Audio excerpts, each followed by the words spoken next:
Bonjour et bienvenue dans la halle de Mazamet. Donc, cette halle a abrité pendant tout l'été, du 22 juin au 1er septembre, l'exposition sur l'épopée du délainage. Cette exposition se déroule sous le patronage de l'association de valorisation du délainage dans le Tarn Sud, elle-même composée d'une cinquantaine de bénévoles qui sont à la fois à l'accueil de cette exposition et également qui, pour ceux qui ont connu la période du délainage, assurent le guidage des visiteurs. Alors l'idée de l'exposition, elle est toute simple.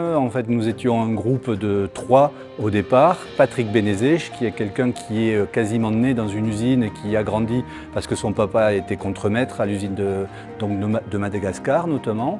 Et ensuite une jeune femme qui s'appelle Charline Nanzana. Et chaque fois qu'on revenait ici sur la terre de nos ancêtres, on trouvait dommage qu'il n'y ait pas un lieu pour témoigner, exprimer l'histoire de Mazamet et du Tarn Sud, parce que comme vous le savez, cette histoire du délainage va de Labastide-Roëroux à La Bruyère et même à d'autres implications, on le sait, dans le département.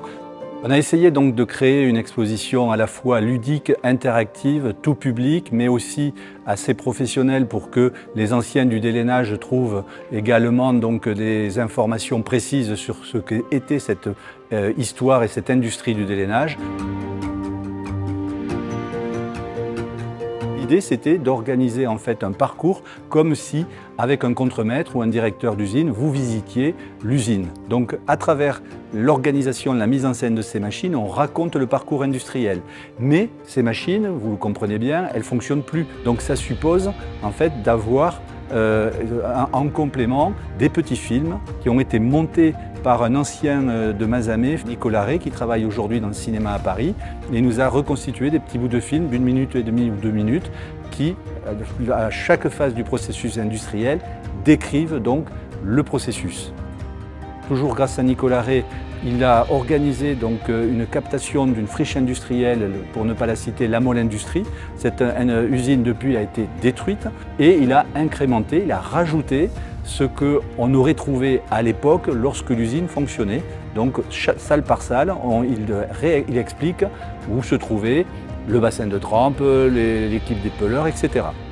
À la fin de cette visite, il y a une maquette réalisée par Patrick Bénézèche de l'usine dans laquelle il a vécu, l'usine de Madagascar. C'est une reconstitution extrêmement précise de toutes les phases de l'usine. On comprend en regardant cette maquette encore une fois ce qu'était le délainage. Et puis aussi, on a consacré pas mal de temps, 3 ou 4, à aller interviewer les anciens du délainage. Étienne Reynaud et sa compagne, on fait des interviews et Étienne a monté un petit film d'une 20aine de minutes avec les meilleures phrases, on va dire, proposées par les uns et les autres et qui, mises bout à bout, racontent aussi cette histoire du délainage. Globalement, les gens sont surpris de voir qu'en 1850, des gens aient réussi à créer un système économique mondial, 1850-1950, de voir l'étendue du réseau commercial que ça représentait. On se surpris aussi de la façon dont la matière est traitée, travaillée, parce qu'à la fois c'est relativement simple et extrêmement compliqué, et de voir que des gens, sans forcément une éducation particulière, ont réussi à s'élever dans la société, à trouver un emploi et à prospérer dans ce métier-là. Phase par phase, on commence par le classement de la peau en fonction de sa laine, avec 2 critères principaux qui sont la longueur et la finesse.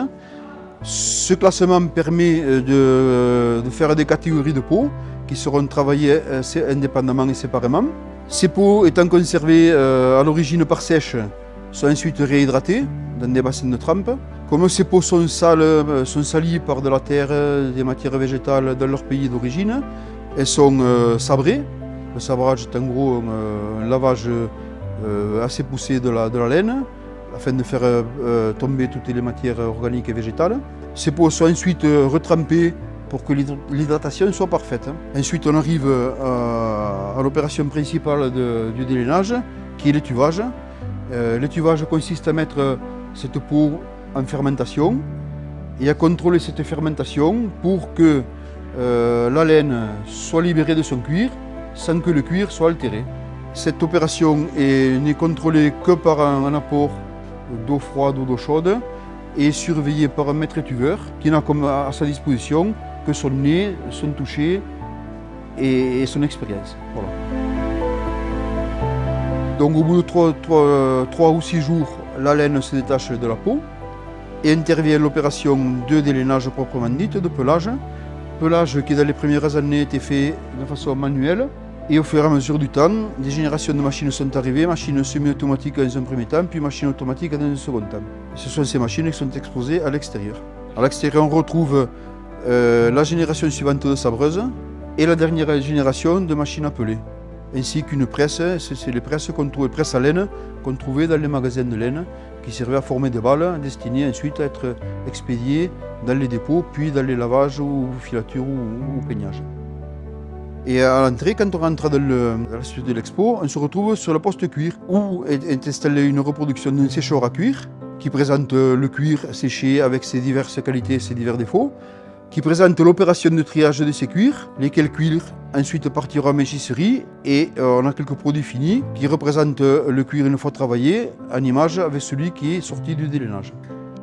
Ça m'a fait beaucoup de plaisir d'être guide, parce que c'est pas tant le fait de revivre cette épopée, parce que je n'ai pas vécu dans son intégralité, j'ai vécu le milieu et la fin en fait.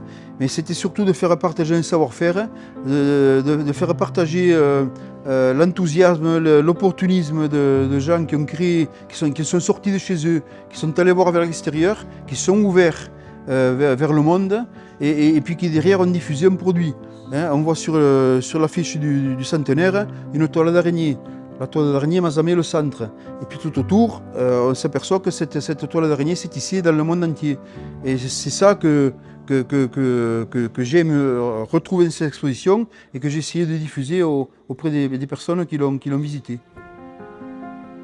Effectivement, c'est un hommage au savoir-faire.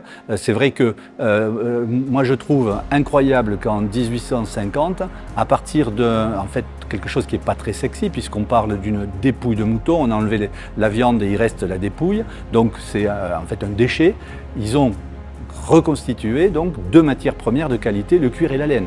Donc c'est quand même très précurseur pour l'époque. Et c'est vrai que cette industrie a permis donc d'assurer la prospérité de la ville pendant, on dit que les dernières usines ont fermé début des années 2000, donc on est sur un créneau d'au moins 130 à 150 ans. Voilà, donc oui, c'est une histoire incroyable qui transmire encore dans la ville. Et on a donc beaucoup de témoignages, alors forcément de gens, de Mazamétains qui ont connu la période, de locaux et de tous les gens du Tarn Sud. Ceux-là, je dirais, on imaginait qu'ils seraient acquis à la cause et qu'ils viendraient avec plaisir redécouvrir cette histoire, mais on a également beaucoup de reconnaissance des touristes qui sont venus de partout, de France mais aussi du monde entier, pendant tout l'été, et qui témoignent en fait de leur reconnaissance parce qu'à travers cette exposition, ils comprennent aussi l'histoire architecturale, l'histoire de la ville. On voit pourquoi cette ville transpire l'industrie et en fait c'était exclusivement une mono-industrie, l'industrie du délainage.